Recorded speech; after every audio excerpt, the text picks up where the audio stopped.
17 kabanata. Nanalangin si Jesus para sa mga tagasunod niya. Pagkasabi ni Jesus ng mga bagay na ito, tumingala siya sa langit at sinabi, Ama, dumating na ang oras. Parangalan mo ako na iyong anak, para maparangalan din kita. Sapagkat binigyan mo ako ng kapangyarihan sa lahat ng tao, para mabigyan ko ng buhay na walang hanggan ang lahat ng taong ibinigay mo sa akin. At ito ang kahulugan ng buhay na walang hanggan, ang makilala ka ng mga tao na ikaw lang ang tunay na Diyos, at makilala rin nila ako na isinugo mo. Pinarangalan kita rito sa lupa dahil natapos ko na ang ipinagawa mo sa akin. Kaya ngayon, Ama, parangalan mo ako sa piling mo.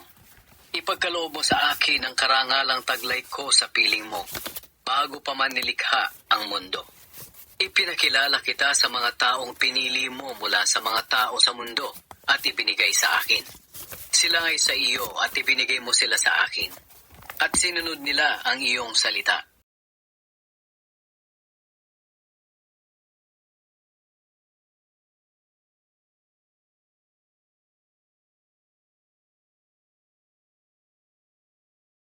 Binigay mo sa akin, dahil sila ay sa iyo.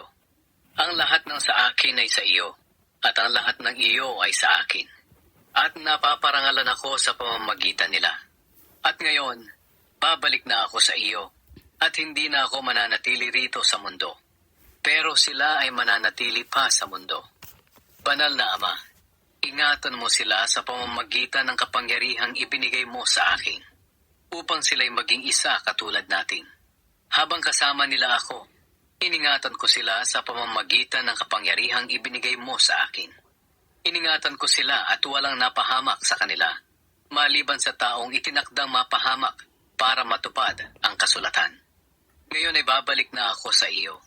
Sinasabi ko ang mga bagay na ito habang nandito pa ako sa mundo, para lubos silang magalak tulad ko. Hindi ko idinadalangin na kunin mo na sila sa mundo, kundi ingatan mo sila laban kay Satanas.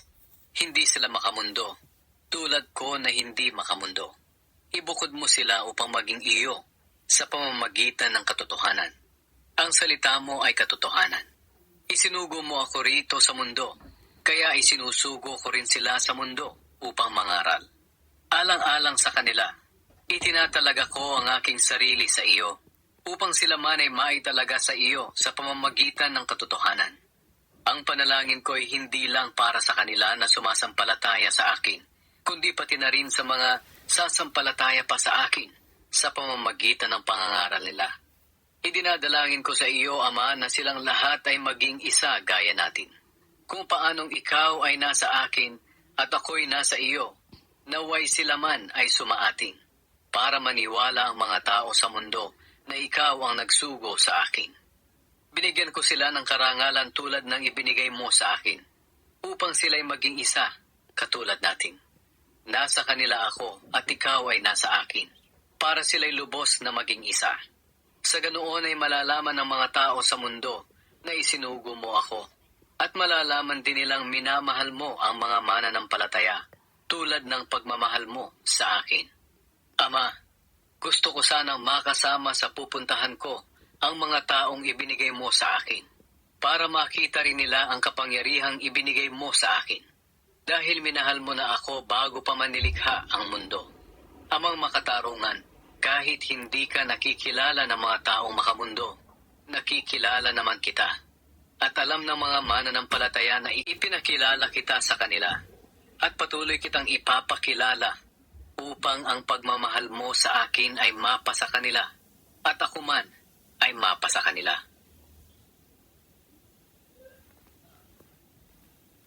Ikalabing 8 kabanata. Ang pagdakip kay Jesus. Pagkatapos manalangin ni Jesus, umalis siya kasama ang mga tagasunod niya at tumawid sila sa lambak ng Kidron. Pumunta sila sa isang lugar na may taniman ng mga olibo. Alam ng traidor na si Judas ang lugar na iyon, dahil madalas magtipon doon si Jesus at ang mga tagasunod niya. Kaya pumunta roon si Judas kasama ang isang pangkat ng mga Romanong sundalo at ilang mga gwardiya sa templo na isinugo ng mga namamahalang pari at ng mga Pariseyo. May dala-dala silang mga sulo at mga sandata. Alam ni Jesus ang lahat ng mangyayari sa kanya. Kaya sinalubong niya sila at tinanong, "Sino ang hinahanap niyo?" Sumagot sila, "Si Jesus na taga Nazaret." Sinabi ni Jesus sa kanila, "Ako iyon." Naroon din ang traidor na si Judas na nakatayong kasama ng mga taong naghahanap kay Jesus. Nang sabihin ni Jesus na siya ang hinahanap nila, napaurong sila at natumba sa lupa. Kaya muling nagtanong si Jesus, "Sino ang hinahanap niyo?" Sumagot silang muli, "Si Jesus na taga Nazaret." Sinabi sa kanila ni Jesus, "Hindi ba't sinabi ko na sa inyo na ako iyon? Kung ako nga ang hinahanap niyo, hayaan niyo makaalis ang mga kasama ko." Sinabi niya ito para matupad ang sinabi niya sa Ama, "Wala ni isa mang napahamak sa mga ibinigay mo sa akin." Sa pagkakataong iyon, bumunot ng espada si Simon Pedro at tinaga ang alipin ng punong pari. Naputol ang kanang tainga ng alipin na ang pangalan ay Malchus. Pero sinaway ni Jesus si Pedro, "Ibalik mo ang espada mo sa lalagyan nito. Sa palagay mo ba'y hindi ko titiisin ang paghihirap na ibinigay sa akin ng Ama?" Dinala si Jesus kay Anas. Dinakip si Jesus ng mga Romanong sundalo sa pangunguna ng kanilang kapitan, kasama ng mga gwardiyang Hudyo. Siya'y iginapos nila at dinala muna kay Anas na biyenan ni Caifás. Si Caifás ay punong pari ng taon na iyon, at siya ang nagpayo sa mga pinuno ng mga Hudyo na mabuting mamatay ang isang tao kaysa sa mapahamak ang buong bansa. Ipinagkaila ni Pedro na kilala niya si Jesus. Si Simon Pedro at ang isa pang tagasunod ay sumunod kay Jesus. At dahil kilala ng punong pari ang tagasunod na ito, nakapasok siyang kasama ni Jesus sa bakuran ng punong pari. Naiwan namang nakatayo si Pedro sa labas ng pintuan. Lumapas muli ang tagasunod na kilala ng punong pari at nakiusap sa babaeng nagbabantay sa pinto, kaya pinapasok si Pedro. Sinabi ng babae kay Pedro, "Hindi ba't isa ka sa mga tagasunod ng taong iyan?" Sumagot si Pedro, "Hindi." Maginaw noon kaya nagsiga ang mga alipin at mga gwardya, at tumayo sila sa paligid nito para magpainit. Nakihalo si Pedro sa kanila at nagpainit din.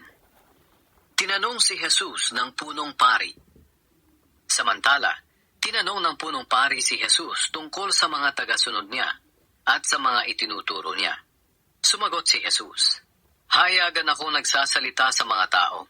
Lagi ako nangangaral sa mga sambahan at sa templo, kung saan nagtitipon-tipon ang lahat ng Hudyo. Wala akong itinuro ng palihim. Bakit niyo ako tinatanong ngayon? Tanungin niyo ang mga nakarinig sa akin.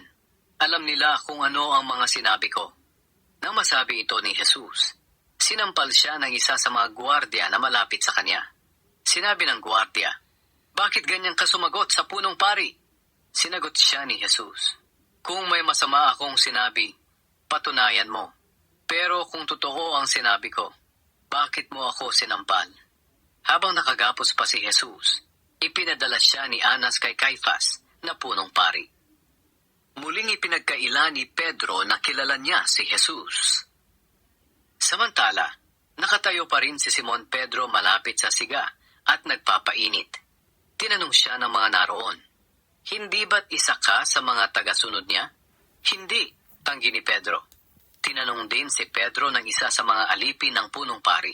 Muli itong itinanggi ni Pedro, at noon din ay tumilaok ang manok. Dinala si Jesus kay Pilato. Mula kay Caifás, dinala si Jesus sa palasyo ng gobernador. Umaga na noon. Hindi pumasok ang mga Hudyo sa palasyo dahil ayon sa kautusan nila, ang pumasok sa bahay ng isang hindi Hudyo ay hindi magiging karapat-dapat kumain ng hapunan sa pista ng paglampas ng anghel. Kaya sa labas sila kinausap ni Pilato at tinanong, "Ano ang paratang nyo laban sa taong ito?" Sumagot sila, "Kung hindi po siya kriminal, ay hindi namin siya dadalhin sa inyo." Sinabi ni Pilato sa kanila, "Dalhin niyo siya at kayo na ang humatol ayon sa inyong kautusan." Sumagot ang mga pinuno ng mga Hudyo, "Ngunit wala kaming kapangyarihang humatol ng kamatayan." Nangyari ang mga ito upang matupad ang sinabi ni Jesus tungkol sa uri ng kamatayang dadanasin niya. Muling pumasok si Pilato sa palasyo at ipinatawag si Jesus at tinanong, "Ikaw ba ang hari ng mga Hudyo?" Sumagot si Jesus, "Sa iyo ba nanggaling ang tanong na iyan o may nagsabi lang sa iyo tungkol sa akin?" Sumagot si Pilato, "Hudyo ba ako? Dinala ka rito sa akin ng mga kababayan mo at ng mga namamahalang pari. Ano ba ang ginawa mo?" Sinabi ni Jesus sa kanya, "Ang kaharian ko ay wala rito sa mundo. Kung nandito ang kaharian ko, makikipaglaban sana ang mga tagasunod ko upang hindi ako madakip ng mga Hudyo. Pero tulad nga ng sinabi ko, ang kaharian ko ay wala rito." Sinabi ni Pilato, "Kung ganoon, isa kang hari?" Sumagot si Jesus, "Tama ang sinabi mo na isa akong hari. At ang dahilan kung bakit ako ipinanganak at naparito sa mundo ay upang ipahayag ang katotohanan. At ang lahat ng gustong makaalam ng katotohanan ay nakikinig sa akin." Tinanong siya ni Pilato, "Ano ba ang katotohanan?" Hinatulan si Jesus ng kamatayan. Nang masabi ito ni Pilato, lumabas siya at sinabi sa mga Hudyo, "Wala akong makitang kasalanan sa taong ito. Pero ayon sa kaugalian ninyo, dapat ako magpalaya ng isang bilanggo tuwing pista ng paglampas ng anghel. Kaya gusto ba ninyong palayain ko ang hari ng mga Hudyo?" Sumigaw ang mga tao, "Hindi siya! Si Barabas!" Si Barabas ay isang tulisan.